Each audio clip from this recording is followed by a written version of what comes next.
Daily Words of God.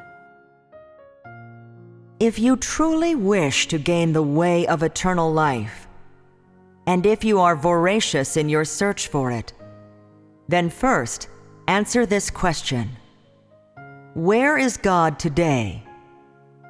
Perhaps you'll reply that God lives in heaven. Of course, He wouldn't be living in your home, would He? Perhaps you might say, God obviously lives among all things. Or you might say that God lives in each person's heart, or that God is in the spiritual world.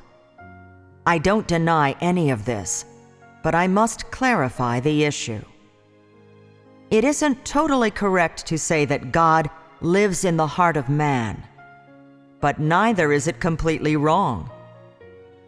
That is because, among believers in God, there are those whose belief is true and those whose belief is false. There are those of whom God approves and those of whom He disapproves. There are those who please Him and those whom He detests. And there are those whom He makes perfect and those whom He eliminates. And so I say that God lives in but a few people's hearts. And these people are undoubtedly those who truly believe in God, those of whom God approves, those who please Him, and those whom He makes perfect. They are the ones who are led by God. Since they are led by God, so they are the people who have already heard and seen God's way of eternal life. Those whose belief in God is false, those who are not approved by God, those who are despised by God, those who are eliminated by God, they are bound to be rejected by God, are bound to remain without the way of life, and are bound to remain ignorant of where God is. In contrast, those in whose hearts God lives know where He is. They are the people unto whom God bestows the way of eternal life, and they are the ones who follow God. Do you know now where God is? God is both in the heart of man and at man's side. He is not only in the spiritual world and above all things, but even more on the earth upon which man exists. And so the arrival of the last days has taken the steps of God's work into new territory. God holds sovereignty over all things in the universe, and He is the mainstay of man in his heart, and moreover, He exists among man. Only in this way can He bring the way of life to mankind, and bring man into the way of life. God has come to earth and lives among man, so that man may gain the way of life, and so that man may exist.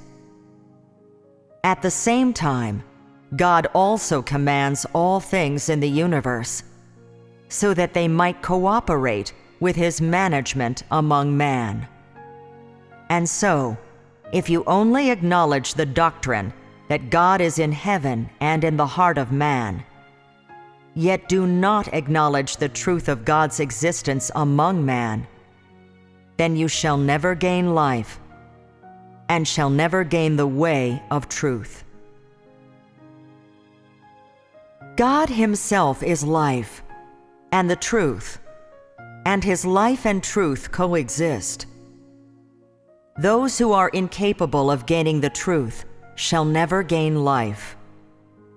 Without the guidance, support, and provision of the truth, you shall only gain letters, doctrines, and moreover, death.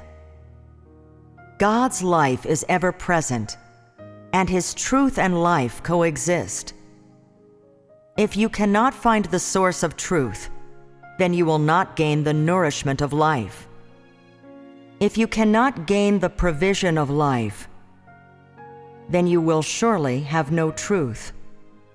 And so, apart from imaginations and conceptions, the entirety of your body shall be nothing but flesh, your stinking flesh.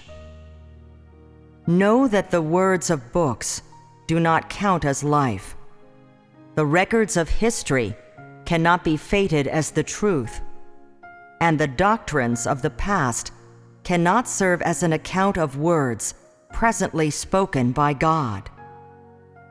Only that which is expressed by God when He comes to earth and lives among man is the truth, life, God's will, and His current way of working.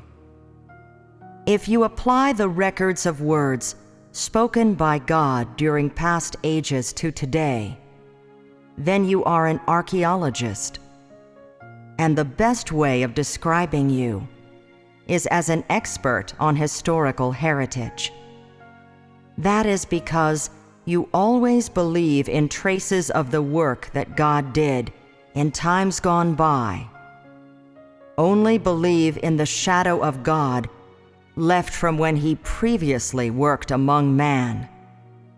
And only believe in the way that God gave to His followers in former times. You do not believe in the direction of God's work today. Do not believe in the glorious countenance of God today. And do not believe in the way of truth presently expressed by God. And so you are undeniably a daydreamer who is completely out of touch with reality. If now you still cling to words that are incapable of bringing life to man, then you are a hopeless piece of dead wood, for you are too conservative, too intractable, too impervious to reason.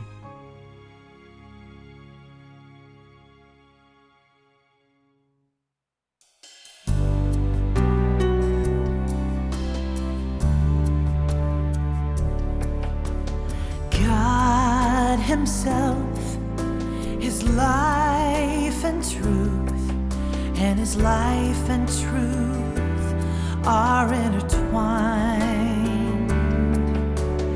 Those who gain not His truth gain not life without receiving the guidance and support of His truth.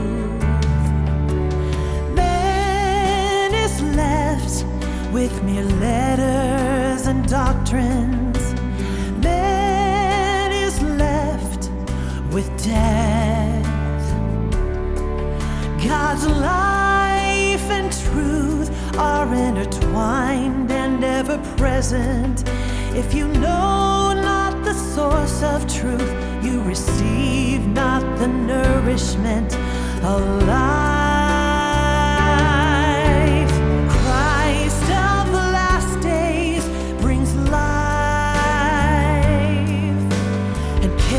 Enduring and everlasting truth. This truth is the path that man must walk to gain life. It is the only path to knowing God and receiving His approval. If you gain not the provision of life, you surely possess not the truth. You are merely putrid flesh, just empty imagination and fruitless ideation. Christ of the last days brings life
express